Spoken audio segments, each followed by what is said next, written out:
Buenos días, ¿cómo están? Mi nombre es Viviana Puentes. Yo estoy aquí con el doctor Pardini por 2 años.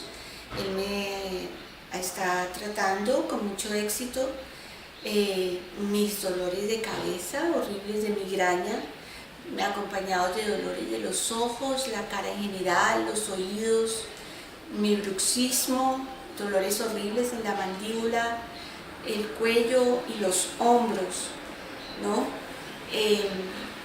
Además tenía mucho mareo y como náuseas, a veces sufría de vértigo, no podía a veces levantarme 2 días de la cama con el vértigo que tenía y bueno, vine acá y fue maravilloso, 2 años de estar con los frenos, seguir sus indicaciones y finalmente estoy curada, estoy feliz.